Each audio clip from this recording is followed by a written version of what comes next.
Hello students, good morning. तो कल वाली क्लास में हमने पढ़ा था मेटल की कुछ प्रॉपर्टीज़ के बारे में।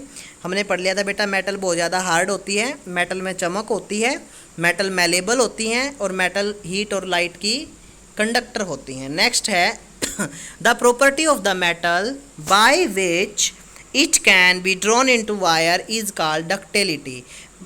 धातुओं का वो गुण बेटा जिसके द्वारा उन्हें आप तारों में बदल सकते हो उसे डक्टिलिटी कहते हैं। जिस तरह आप देखते हो भाई, तार होते हैं जो जितने भी वायर्स हैं आपके घर में, एल्यूमिनियम की होंगे, लोहे की होंगे, कॉपर की होंगे, यानी मेटल की होती हैं। यानी कि हम मेटल्स को क्या कर सकते हैं बेटा, जिस तरह से मेटल को पीट पीट के हम उनकी चादरें बना सकते हैं ना, ऐसे ही मेटल को खींच खींच के हम उनके तार बना सकते हैं और इसी प्रॉपर्टी को डक्टिलिटी कहा जाता है।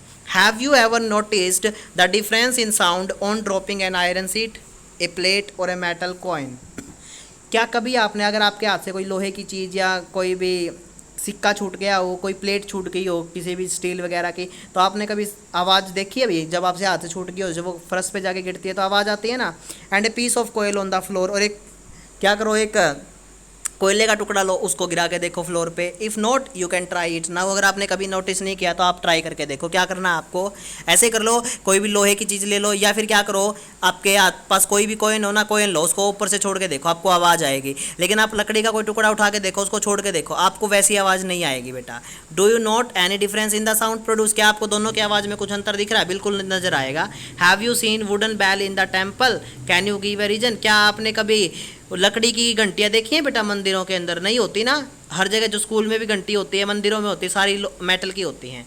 The thing made of metal produce a ringing sound when struck hard, क्योंकि दो धातुओं की बनी चीज़ें होती है ना बेटा, जब उनसे हम किसी कोई चीज़ को जोर से उनसे मारते हैं ना, तो उनमें से बहुत अच्छी साउंड प्रोड्यूस होती है, यानी कि बहुत तेज आवाज़ पैदा होती है। Suppose you have two boxes similar in appearance, मान लो आपके पास दो बॉक्स हैं जो दिखने में बिल्कुल एक जैसे हैं। One made of would and the other of metal, एक लकड़ी का बना हुआ है एक मेटल का, यानी कि दो बॉक्स हैं आपके पास, एक लकड़ी का बना हुआ है एक मेटल, लेकिन दोनों पे एक जैसा पेंट कर दिया, बिल्कुल दिखने में एक जैसे लग रहे हैं। Can you tell which box is made of metal by striking both the box? कैसे, क्या आप बता सकते हो दोनों बॉक्स को टकरा के कौन सा मेटल का है और कौन सा मेटल का नहीं है? बिल्कुल भाई, जो मेटल का होगा जब उसको हम किसी चीज़ से टकराएंगे बहुत तेज आवाज़ पैदा होगी, जबकि जो लकड़ी वाले को हम किसी चीज़ से पीटेंगे तो इतनी आवाज़ नहीं आएगी।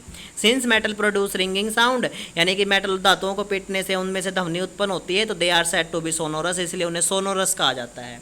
एक प्रॉपर्टी और आगे बेटा, सोनोरस। सोनोरस मतलब साउंड उत्पन्न करना, तो जो मेटल होते हैं बेटा वो साउंड पैदा करती हैं। तो the material other than metal are not sonorous, metal को छोड़ के दूसरे मटेरियल बेटा सोनोरस नहीं होते हैं। After performing the above activity we can say that some material are, ऊपर वाली एक्टिविटी परफॉर्म करने के बाद हम कह सकते हैं कुछ मटेरियल हार्ड होते हैं, लस्ट्रियस होते हैं, मैलेबल होते हैं, डक्टाइल होते हैं, सोनोरस होते हैं और गुड कंडक्टर होते हैं हीट और इलेक्ट्रिसिटी के।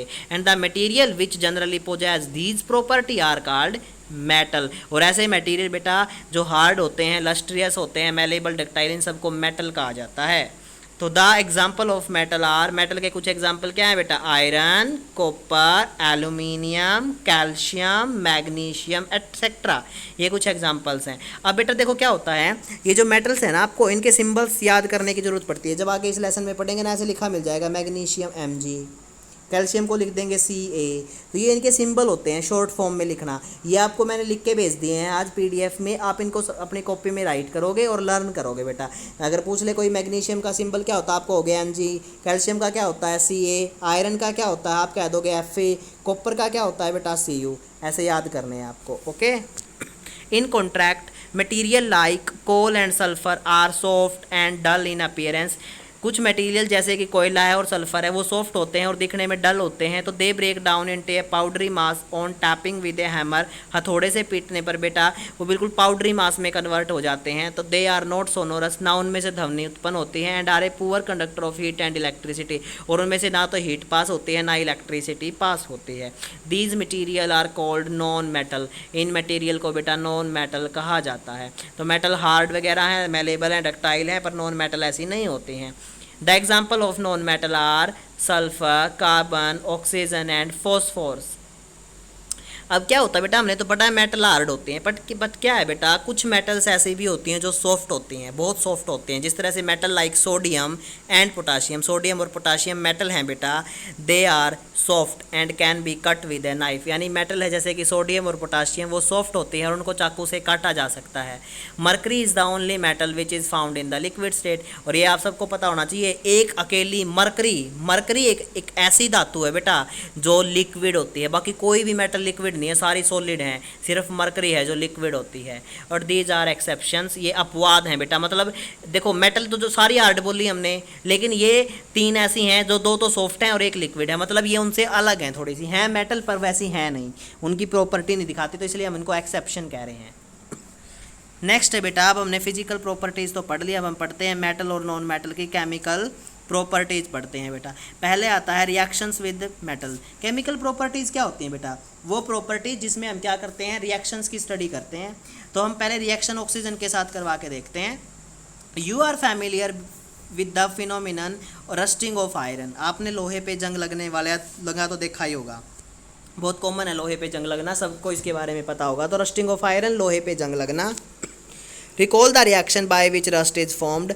उस रिएक्शन को 7th क्लास में पढ़ा आपने, रिकॉल करो, याद करो उस रिएक्शन से जिससे रस्ट लगता है, जंग लगता है। You have also performed in class 7th an activity of burning a magnesium ribbon in air. Class 7th में बेटा आपने एक मैग्नीशियम रिबन को एयर में जलाने की एक्टिविटी भी की है। You had learn that in both the processes oxide formation take place. जब लोहे पे जंग लगता है, चाहे आप मैग्नीशियम को हवा में जलाते हो, दोनों केस में बेटा ऑक्सीजन के साथ रिएक्शन होती है और ऑक्साइड बनते हैं। यानी कि आप कह सकते हो कि जब मेटल ऑक्सीजन से रिएक्शन करती हैं तो वो ऑक्साइड बनाती हैं। जिस तरह से दिखाया गया है आयरन प्लस ऑक्सीजन, जब आयरन प्लस ऑक्सीजन, देखो भाई इनको पूरा कंप्लीट करोगे बेटा, इनको iron plus oxygen plus water क्या बनेगा बेटा, इससे लोहे पे जंग लग जाएगा। क्या होगा, इस रिएक्शन के बारे में कह रहा हूँ बेटा, इससे होगा F, लिखो Fe2O3 dot XH2O dot XH2O, ये रस्ट होता है बेटा, ये रस्ट लग जाएगा। ऐसे ही दूसरी रिएक्शन में है बेटा मैग्नीशियम प्लस ऑक्सीजन, इसमें क्या हो जाएगा, मैग्नीशियम ऑक्साइड बन जाएगा, MgO, ये बन जाएगा। Okay, let us check the nature of rust form as a result of the reaction between iron and oxygen and water। let us check कर लेते हैं कि जब आयरन, ऑक्सीजन और पानी रिएक्शन करते हैं तो जो रस्ट बनता है वो है कैसा, उसका नेचर कैसा है। नेचर से मतलब बेटा वो बेसिक है या एसिडिक है।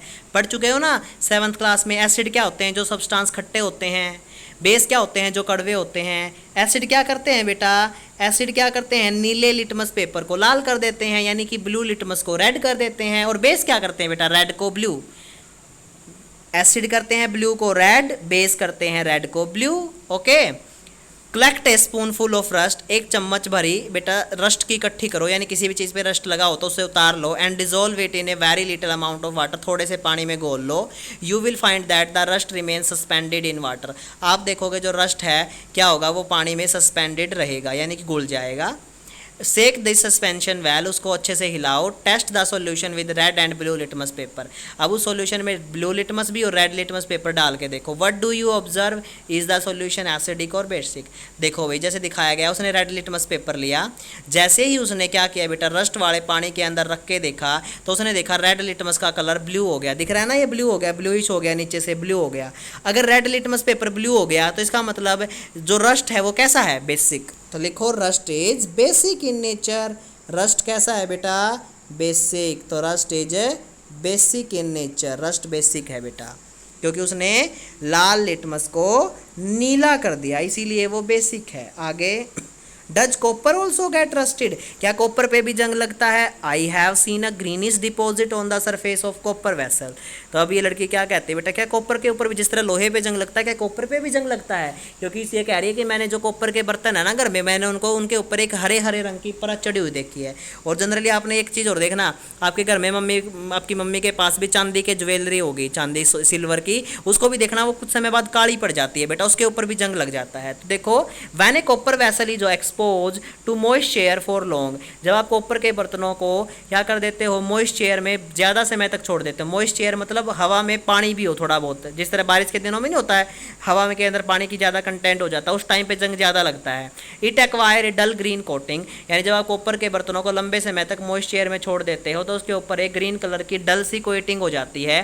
तो the green material is a mixture of copper hydroxide. Green material होता है क्या है बेटा, कॉपर हाइड्रोक्साइड और कॉपर कार्बोनेट का मिक्सचर होता है। कॉपर हाइड्रोक्साइड किसे कहते हैं, कॉपर का सिंबल Cu, हाइड्रोक्साइड का बेटा OH और इसके दो मोलिक्यूल CuOH2, कॉपर और हाइड्रोक्साइड। कॉपर कार्बोनेट क्या होता है बेटा, CuCO3, इन दोनों का मिक्सचर होता है। और रिएक्शन कौन सी होती है, ये रिएक्शन आपको याद करनी है, 2Cu plus H2O plus CO2 plus O2, H2O plus CO2 plus O2। देखो भाई पानी जो की हवा है, हवा में ऑक्सीजन होती है, हवा में कार्बन डाइऑक्साइड होती है, हवा के अंदर वाटर वेपर होते हैं। ये क्या हो गई, ये तीनों मिला के क्या हो गई, moisture.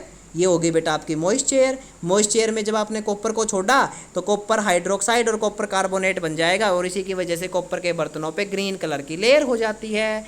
Now recall the activity of burning A magnesium ribbon. अब याद करो जब आपने मैग्नीशियम रिबन को जलाया था, एस ऑब्टेन्ड ऑन बर्निंग, जो एस बने थे यानी कि जलाने के बाद जो राखसी बनी थी, एस बने थे, on burning magnesium ribbon is dissolve in water. जो एस बनती है उसको पानी में घोलो और फिर से टेस्ट करो एसिडिक है या basic. Is the solution acidic और basic, how do you ascertain this, आप देखोगे बेटा वो भी बेसिक होगा। तो you must have observe that red lit must turn blue, तो some oxide of magnesium is also basic in nature. मतलब सारी मेटल के ऑक्साइड बेसिक है बेटा, सारी के। तो आप कह सकते हो generally metal oxide are basic in nature. तो ये बात याद होनी चाहिए, मेटल के सारे ऑक्साइड क्या होते हैं बेटा, बेसिक इन नेचर। ठीक है, तो यहाँ तक पढ़ेंगे, कल हम नॉन मेटल के ऑक्साइड्स देखेंगे। Okay, thank you.